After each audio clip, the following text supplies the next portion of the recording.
dans Exode chapitre 3. Le thème qui nous réunit ce matin, le thème de notre programme de jeûne, la nouvelle Pâque. Elle a fin de toutes mes souffrances. La nouvelle Pâque est la fin de toutes mes souffrances.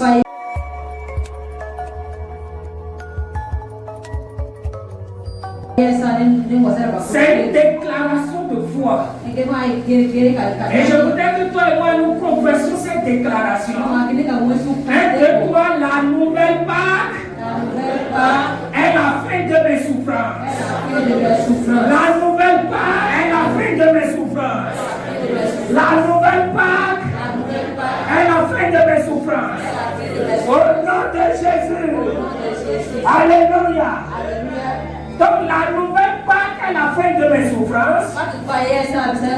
Cela suppose qu'il y a une ancienne Pâque. La nouvelle Pâque n'est pas la nouvelle Pâque en fait.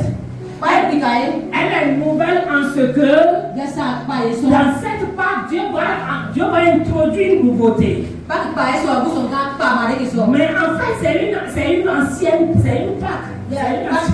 Ce n'est pas que quand on a dit nouvelle Pâque, ce qui suppose qu'il y a ancienne. Mais la nouvelle Pâque dit qu'il y a une introduction, d'un nouveau paramètre. L'introduction d'une nouvelle exigence. L'introduction également de nouvelles bénédictions. L'introduction d'un aspect qui n'a pas été dans l'ancienne Pâque. Et cela nous a été développé tout au long des 3 soirées que nous avons suivies. Et si tu es là, tu n'as pas suivi, nous t'exhortons à aller prendre les audios pour suivre. Amen. C'est des messages très édifiants. Ce matin, nous allons faire juste une exhortation. Et nous allons prier. Tu es venu ici ce matin. Et parfois tu te demandes si Dieu te connaît. Parfois tu te demandes si Dieu comprend ce que tu vis. Si Dieu voit ce que tu vis. Si Dieu voit tes souffrances. C'est également le cri. C'est également les plaintes d'un peuple. Un peuple assujetti à l'esclavage pendant 430 ans. Les générations se suivaient et mouraient. La souffrance ne finissait pas. À un moment donné, assurément, ce peuple se demande, Dieu, tu es où? Est-ce que tu vois ce que je vis? Est-ce que tu vois ce que je vis? Est-ce que tu comprends ce que je vis? Est-ce que tu écoutes? Est-ce que tu es conscient de mes souffrances? Est-ce que tu sais que je suis ton peuple? Et que c'est toi-même qui m'as choisi comme ton peuple? Est-ce que tu es sûr que tu t'identifies à moi comme je dois m'identifier à toi? Si tu t'identifies à moi, je ne pense pas que tu te plaisanterais, tu serais regarde mon mari, regarde mes enfants, regarde mon foyer, regarde mes activités. Quel genre de vie, moi, vaut mieux que je quitte cette état. J'ai lu l'histoire d'une jeune dame, jeune fille, sur les réseaux sociaux dans la semaine, qui a été violée par plusieurs personnes. Et ce viol a laissé de ce qu'elle... Je sais pas. Ce viol, c'est normal. Ça a déréglé tout, psychologiquement, moral. Si bien que cette jeune fille-là est allée au tribunal pour demander la permission de se suicider. Elle a voulu se suicider dans un premier temps, mais elle n'est pas morte. Et elle est devenue le mot là, pas quoi. C'est-à-dire comme le grippe. C'est comme si elle n'a plus de nerfs, elle n'a plus d'os. Maintenant, elle va au tribunal. Elle dépose le dossier pour dire au juge, permettez-moi de mettre fin à ma vie. Est-ce que tu es ici ce matin? Tu te dis que la mort vaut mieux. Ce matin, le Seigneur change ton histoire. Le Seigneur change ton histoire. Je déclare que le Seigneur change ton histoire. Tu n'es pas né pour souffrir. Tu n'es pas né pour souffrir. Tu n'es pas né pour souffrir. Tu n'es pas né pour souffrir. Quelles que soient les conditions dans lesquelles tu es né, quelle que soit la famille dans laquelle tu es né, quelles que soient les circonstances qui ont ton vu naître, et quelles que soient les circonstances que tu traverses actuellement, j'ai la joie de te dire que tu n'es pas né pour souffrir. Tu es né pour être heureuse. Tu es né pour être épanoui. Tu es né pour accomplir un but sur cette terre. Tu es né parce que la terre a besoin de toi. Parce que la terre est en manque de quelque chose que ta présence doit amener. La terre est orpheline de quelque chose que tu dois accoucher. Alléluia. Est-ce que tu es d'accord avec moi? Si tu es d'accord avec moi, tu es bien dans le Seigneur. Ne subis pas ta vie, mais en pratique de l'éternel, toi, pour entrer dans ta vie, pour accomplir son plan à travers de ton existence. Tu n'es pas né pour accompagner les autres. Tu n'es pas né pour acclamer seulement les autres. Mais tu es né parce que quelqu'un s'est assis avec son conseil. A regardé la tête qu'il a créée et a vu qu'il y a un problème sur cette terre.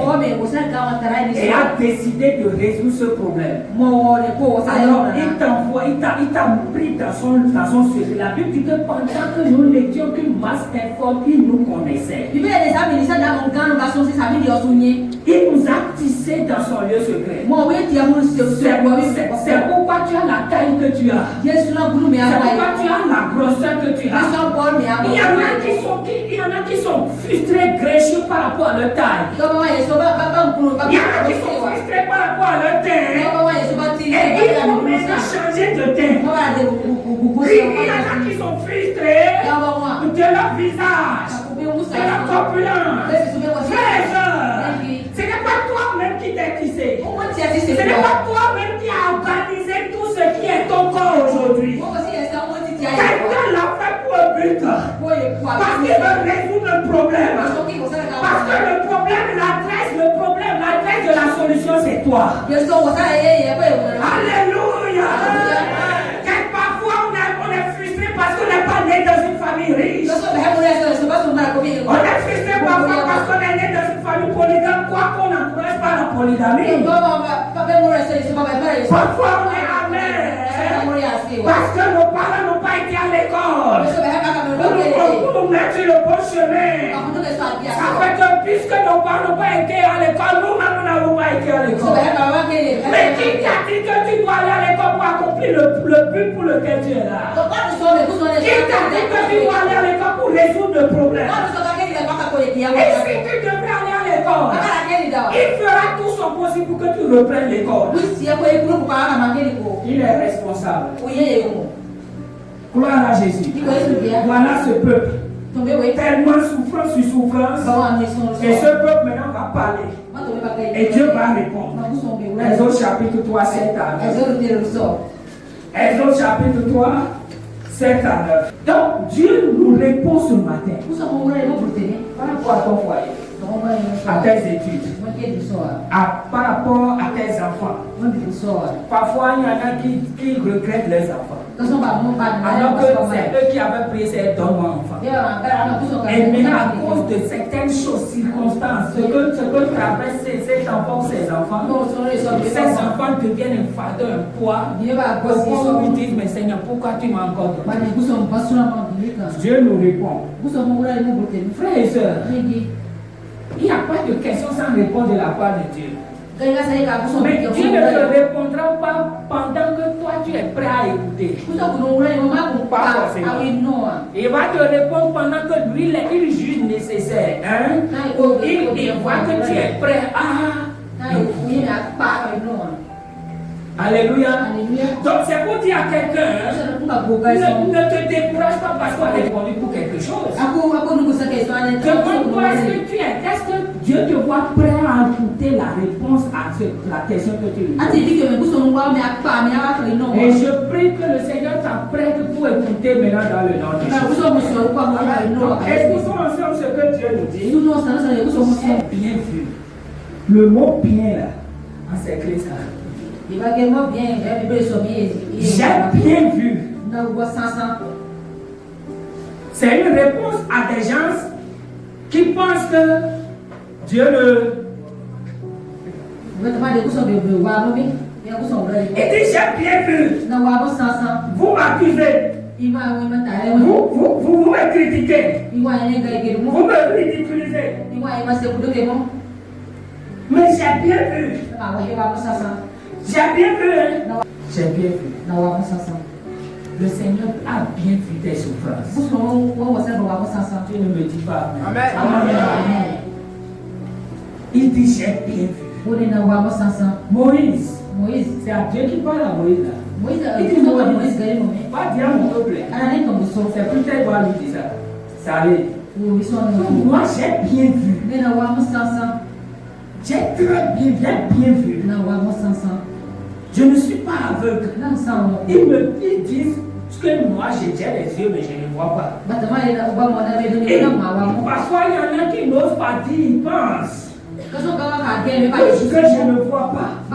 Il faut leur dire que moi mes yeux fonctionnent très bien. Que moi je vois très bien. Il dit j'ai bien vu. Et ce matin Dieu a bien vu. Allons-y dans le nom de Jésus. Donc il dit j'ai bien vu la misère de mon peuple qui est en Égypte et j'ai entendu son cri à cause de ses oppresseurs car je connais. Dieu connaît. N'essaie pas d'apprendre quelque chose à Dieu. Dieu connaît. Il dit je connais cette douleur. Je connais cette douleur. Dieu connaît tes douleurs. C'est pourquoi ce matin, tu vas crier à Dieu. Tu vas prier comme tu n'as jamais prié. Dans la conscience de ce qu'il te connaît. Il connaît ce que tu vis. Il te voit très bien. Ne sois pas irresponsable ce matin. Ne jette pas l'épaule ce matin. Il y a d'autres qui disent non, il voit, non, s'il voit. Il n'a qu'à faire comme il veut. Non. Si Israël, le peuple d'Israël n'avait pas crié, est-ce qu'il allait entendre? Il y a un temps pour crier. Et il y a un temps pour attendre la réponse de ton cri.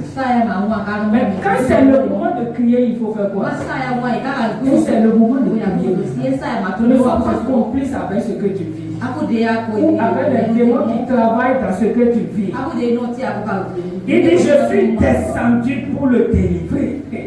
Dieu dit je suis descendu. Un père responsable nous parle.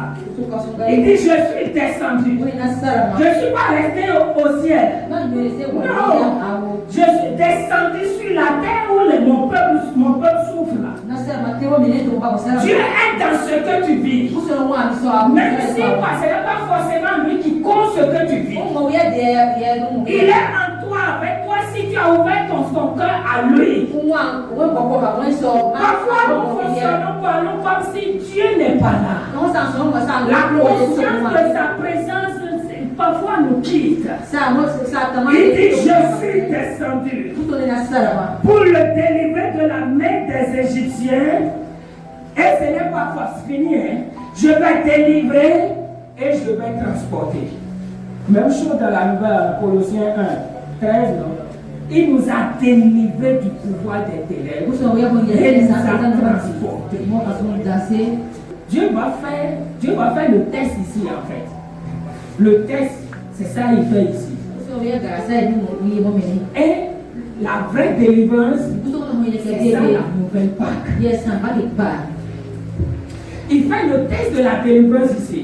Il dit je délivre et je fais quoi?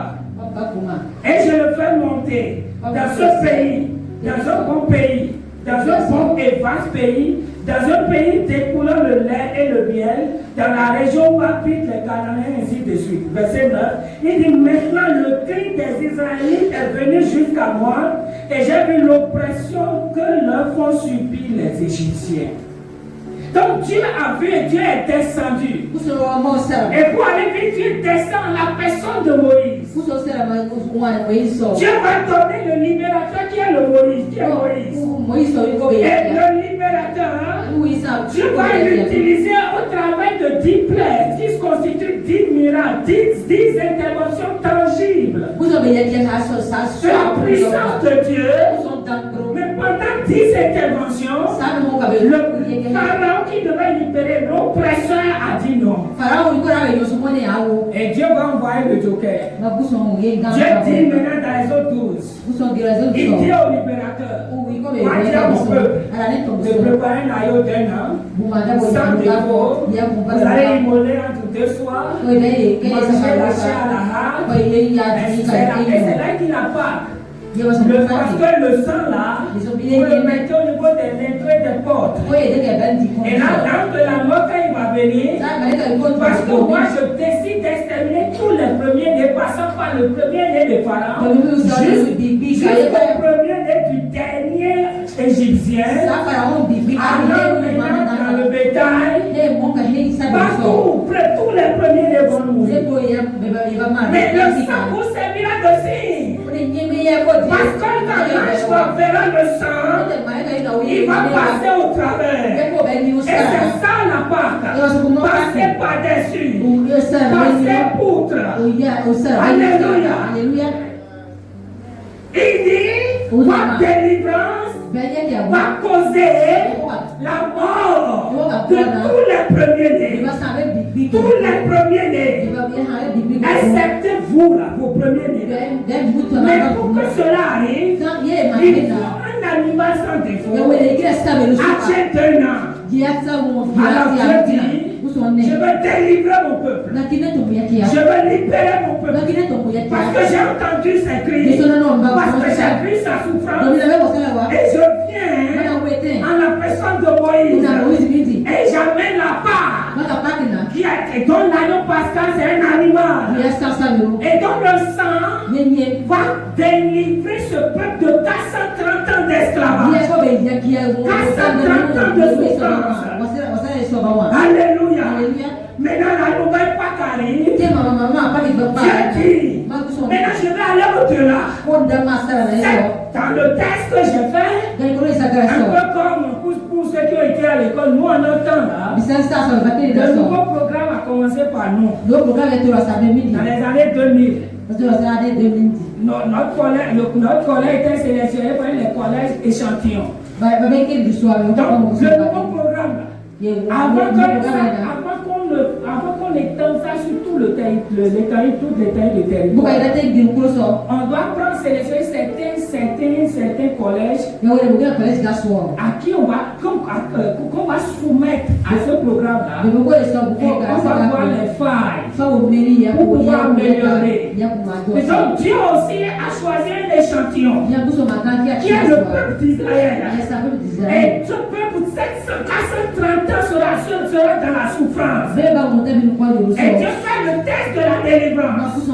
Avant d'étendre, Dieu fait le test avec ce peuple. Il choisit le libérateur Moïse. Et il donne l'agneau pour la délivrance. Donc le sang va libérer le peuple. Et Dieu dit ça, c'est l'ombre. La réalité vient. Maintenant, il dit, j'étends maintenant la délivrance à tout le monde entier.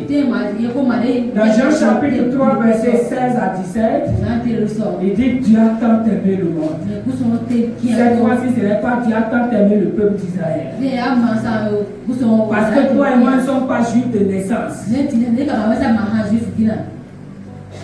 Il a fait le test avec les Juifs. Il a vu quoique ce peuple a été délivré, il a vu aussi les failles. Il a vu aussi ce qu'il faut compléter. Il a vu ce qu'il faut apporter. Il est allé au laboratoire et il décide de sauver l'humanité, de délivrer l'humanité, sans exception aucune, exception de race, exception de pays, exception de continent, exception de ville, exception de village. Il dit je vais délivrer tout le monde entier. Et pour ça, il faut que j'envoie le libérateur. Et le libérateur, c'est la personne de mon fils. Alléluia. Il dit moi-même, je deviens homme. Parce que moi, j'ai vu aussi les failles de la première, de l'ancienne Pâque. Et maintenant, je corrige ces failles. Désormais, c'est moi-même, je m'incarne en homme. Et je viens en tant que libérateur. C'est pourquoi il dit Dieu a tant aimé le monde. Dieu a tant aimé les Américains. Dieu a tant aimé les Européens, les Africains, les Béninois que nous sommes. Il a donné son fils afin que quiconque croit, qu'il soit noir, jaune, rouge, qu'il soit pauvre, riche, l'être où il est, ça ne dépend pas de la condition.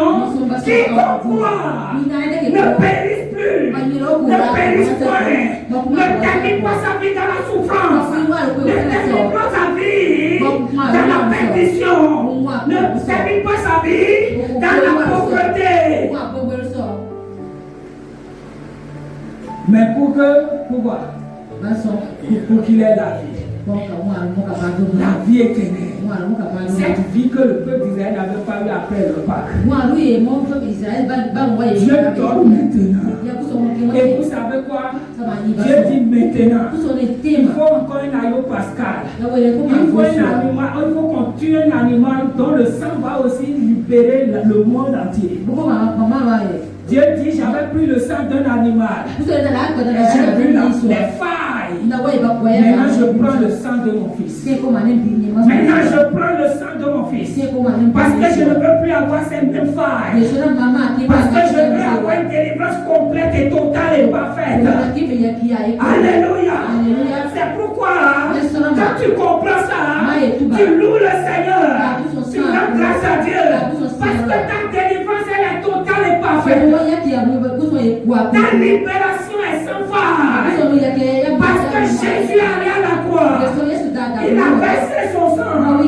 Il a dit avant d'aller, il dit voici mon corps. Ça c'est mon corps. J'ai livré mon corps pour vous. Pour que vos corps ne soient pas livrés à la souffrance. Pour que vos corps ne soient plus livrés à la souffrance. Pour que vos corps ne soient plus livrés à la mort prématurée.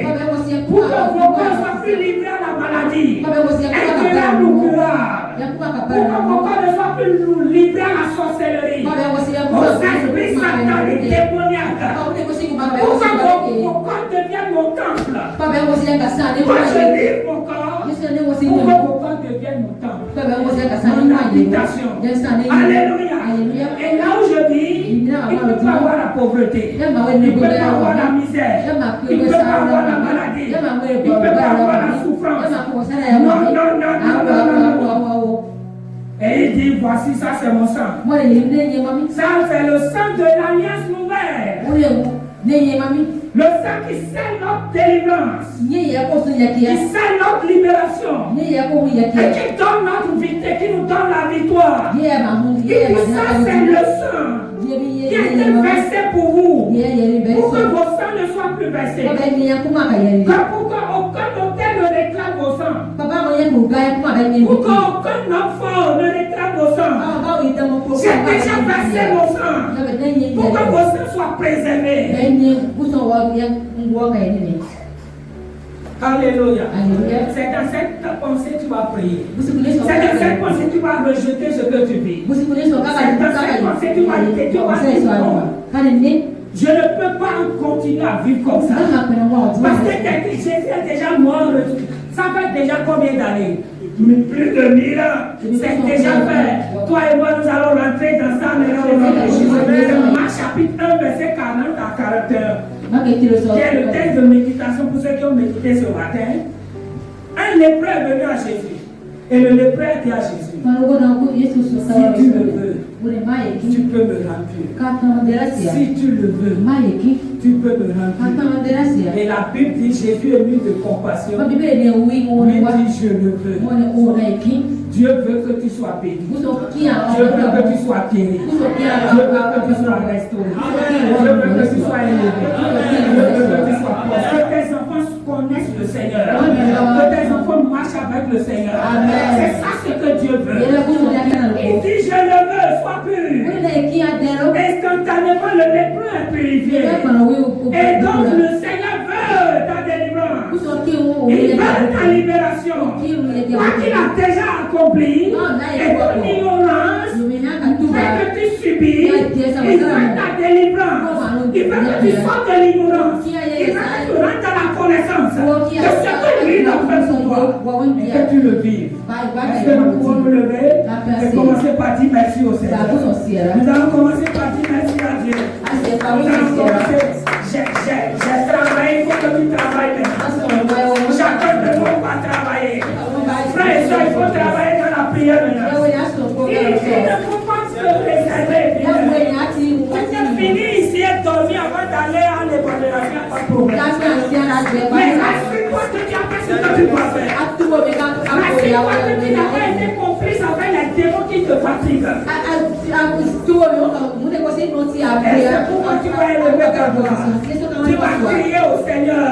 Tu vas dire Seigneur, merci. Merci pour ma vie. Est-ce que je peux entendre ta voix? Seigneur, merci pour ma vie.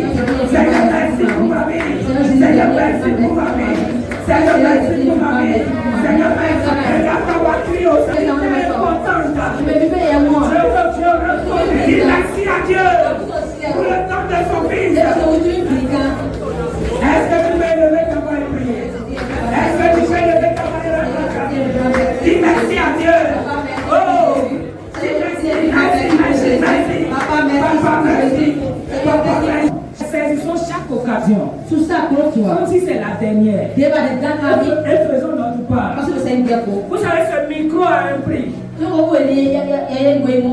micro a un prix.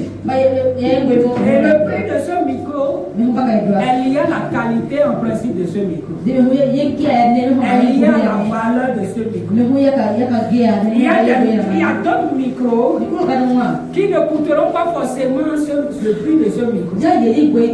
Pourquoi? À cause de sa qualité et sa valeur. Et de la même manière, il y aura encore des micros qui vont coûter plus cher que ceci à cause de sa qualité et sa valeur.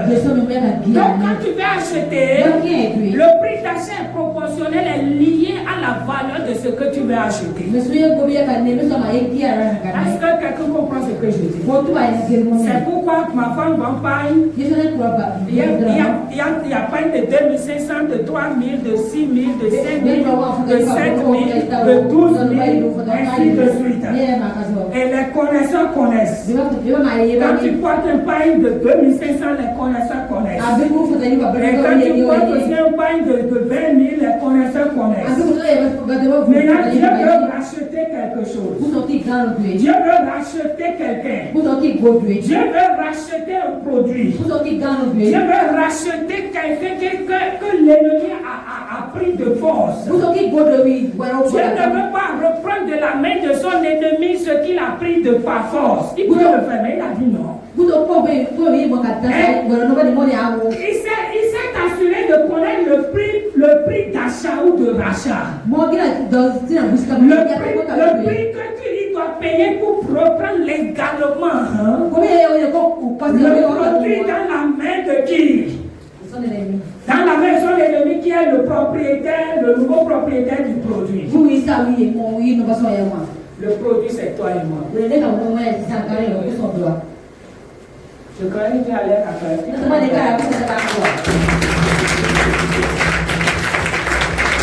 Je vais acheter le produit. Pour racheter le produit. Et il s'est rassuré du prix qu'il doit payer. À cause de la valeur du produit qu'il veut racheter. La qualité du produit qu'il veut racheter. Il dit, je ne peux pas dire, il faut que je paye un prix lié à la valeur. valeur. Il y a la qualité.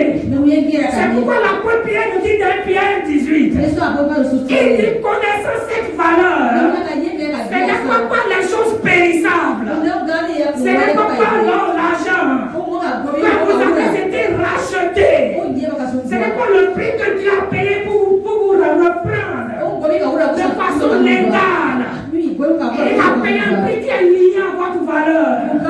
Qui a une grande valeur. C'est pour ça que l'argent ne doit pas payer un homme. Même si c'est un bébé, l'argent ne peut pas payer. C'est pourquoi les gens dépensent des millions, beaucoup d'argent pour avoir bébé, parfois ils n'ont pas. Parce que l'argent ne peut pas l'acheter. Frère, ça peu importe là où tu viens. Peu importe les conditions dans lesquelles tu es actuellement. Je veux que tu rendes grâce à Dieu pour la grandeur de la valeur que tu as. La grandeur de la valeur. La grandeur de la valeur.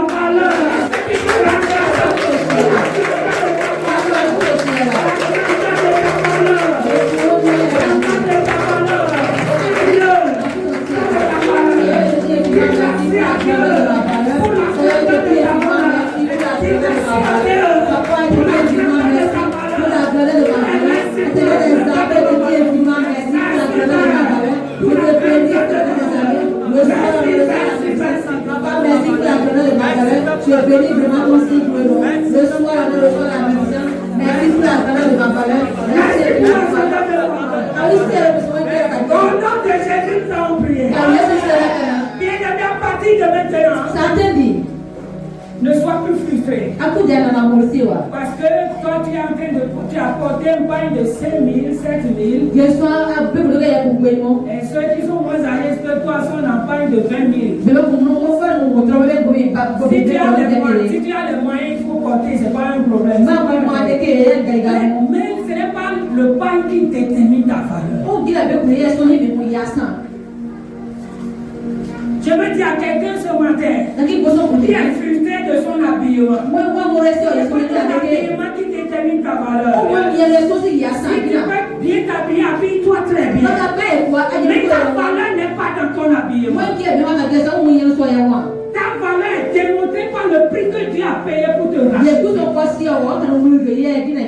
C'est pourquoi tu vas dire Seigneur, Seigneur, tu ne peux pas me racheter à ce prix-là. Et moi je vais continuer à souffrir. C'est impossible, c'est inadmissible. C'est impossible, c'est inconcevable. Tu ne peux pas me racheter à ce prix. Et je vais continuer à souffrir. Je vais continuer à souffrir. Je vais continuer à mendier mon pain. Je vais continuer à être comme le ballon de football. Que les gens jouent à gauche, à droite. Seigneur, tu ne vas pas me racheter à ce prix. Pourquoi je baisse la tête devant mes ennemis?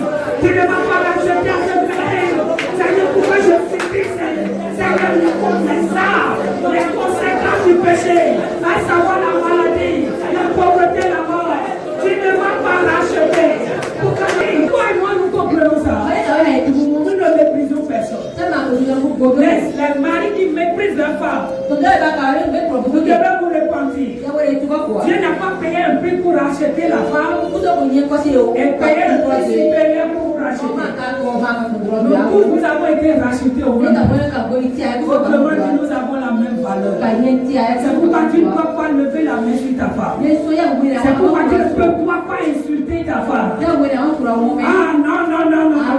Tu ne peux pas maltraiter, tu ne peux pas collaborer avec le diable pour faire souffrir ta femme. Si tu es ici, tu collabores avec les démons pour faire souffrir ta femme. C'est le moment de te repentir. De dire Seigneur, pardonne-moi. Cette femme ne mérite pas ça. Oh, cette femme est une femme de grande valeur. Elle ne mérite pas les souffrances que je le fais subir. Oh Seigneur, aide-moi. Seigneur, aide-moi. Seigneur, donne-moi de la rendre heureuse. Seigneur, aide-moi à la bénir. Seigneur, aide-moi à la combler d'honneur. La même chose pour les femmes également. Quand tu comprends, ça ne dépend pas de combien ton mari gagne. Ça ne dépend pas du travail qu'il fait. Parfois tu es est mécanicien ou bien il est, je ne sais pas. Tu as peut-être honte de présenter ton mari. Est-ce que tu connais la valeur de ton mari? Est-ce que tu connais le prix que tu as payé pour le racheter? C'est pourquoi tu dois te repentir. Si tu es patron, tu maltraites tes apprentis ou bien tes employés. Si tu es patron, tu maltraites tes apprentis. Oh, et ils sont enfants de Dieu. C'est le moment de te repentir. Parce que tu es en train de maltraiter quelqu'un pour lequel Christ est mort. Alléluia. C'est pourquoi tu vas dire, Seigneur, aide-moi à me valoriser moi-même. Aide-moi à me valoriser moi-même. Aide-moi à me valoriser moi-même. Aide-moi à me valoriser moi-même. Seigneur, aide-moi à me valoriser moi-même. Seigneur, aide-moi à me valoriser moi-même. Au nom de Jésus. Seigneur, aide-moi à me valoriser. Aide-moi à me valoriser moi-même. Aide-moi à me valoriser. Papa, aide-moi à me valoriser. Papa, aide-moi à me valoriser. Dans le nom de Jésus. Papa, aide-moi à me valoriser. Papa, aide-moi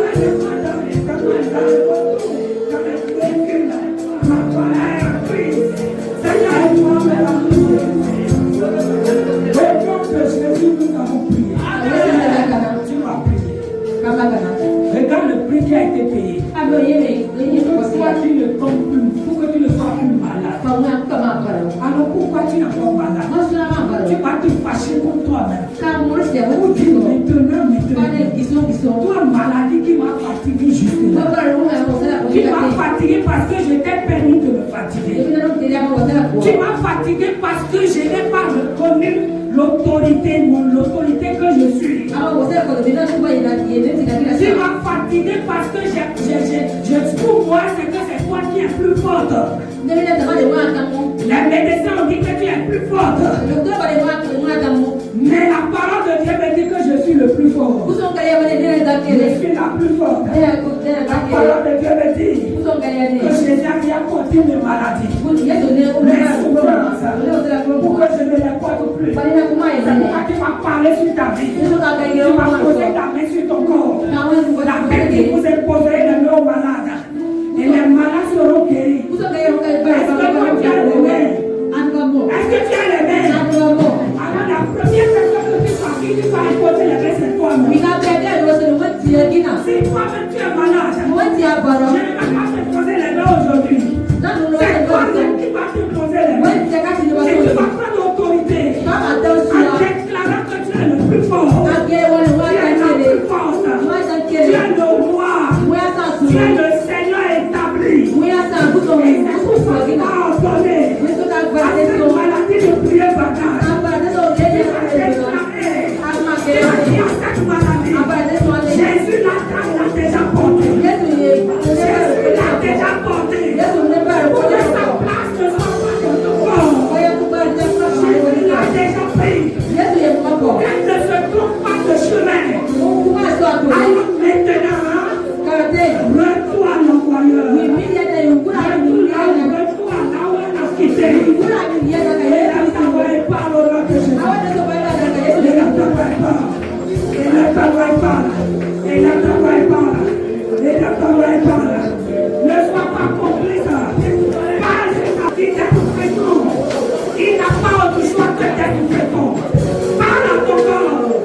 Parle de la fécondité à ton corps. Si ton corps tu dois être fécond, ton corps tu dois produire l'enfant. Au nom de Jésus, tu dois produire l'enfant. Tu dois produire l'enfant. Tu dois produire l'enfant. Au nom de Jésus, je ne veux pas savoir ce qui se passe. C'est des noms que les écrivains. Ce que je sais, c'est que je ne peux pas être fécond. Et je suis fécond par la croix de Christ. Au nom de Jésus. Au nom de Jésus. Alléluia. Tu vas parler. Toi tu es ici. Tu es dans le chômage. Tu vas parler sur ta vie. Tu vas parler sur ta vie. Tu n'es pas racheté par le chômeur. Tu n'es pas racheté pour te mettre dans le chômage. Si tu es ici que ça fait ne marche pas. C'est à toi, c'est tu as pris autorité? Est-ce que tu as parlé à tes affaires? Est-ce que tu as consommé à tes affaires? De marcher comme Dieu l'a dit. C'est le moment de parler. Un roi ne mendie pas son père. Un roi ne mendie pas sa guérison. Un roi ne mendie pas sa fécondité. Un roi ne mendie pas son progrès en personne. Tu es un roi. Parle ta vie. Parle ta vie. Parle ta vie. Parle tes affaires. Parle tes activités. Parle ton foyer. Qu'est-ce que tu fais dans ton foyer? Parle ton foyer. Parle ton foyer.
Tu es femme enceinte. Tu dois parler à ton enfant. L'enfant qui est dans ton ventre entend ta voix. Non, dis à l'enfant, Dieu a prévu que tu fasses tel nombre de semaines. Tu ne dois pas dépasser. Je te commande de ne pas dépasser. Toi, bébé, comme ça, tu vas me manquer du respect. Ça, c'est quoi ça? Tu ne peux pas me manquer du respect. C'est pas toi qui es le commandant ici. Tu n'as pas le droit de me conduire hors. Alléluia. Frères et sœurs, il faut parler. La Bible dit que nous avons cru, c'est pourquoi nous. Alléluia. Est-ce que tu peux parler? Mets ta main sur ton ventre et parle à l'enfant. Enfant, tu m'entends? Tu viens de moi. Tu ne peux pas me faire souffrir. Tu ne peux pas me faire souffrir moralement. Tu ne peux pas me faire souffrir mentalement, psychologiquement ni physiquement. Ton temps est arrivé là. Si ton temps est arrivé là, maintenant on sort normalement et simplement. Il y a ta main et parle au nom de Jésus. On voit qu'il y a des PC sont à l'horizon. Des PC. Peut-être sur le plan professionnel, matériel financier, sur le plan. Tu vois la PC venir. Même brusquement, tu ne sais pas ce qui se passe. C'est comme si il veut pleuvoir, on voit les liens sont là. Et brusquement, comme ça, les liens se disparaissent. Quelque chose se passe. Et tu te retrouves encore sur les carreaux. Tu te retrouves encore à la case de départ. Nous allons prier maintenant. Et ne manque pas la semaine de grand réveil. Parce qu'il y a un secret que tu vas découvrir dans ce pour ne pas rater tes saisons et tes passés. Maintenant tu vas parler. Tu vas prendre l'autorité sur ta vie. Tu vas prendre l'autorité sur chaque domaine de ta vie. Tu vas déclarer tout passé de ma vie. L'ennemi bloque. L'ennemi disperse. Écoute-moi très bien. Toi, ennemi, toi, fort. Je t'ai laissé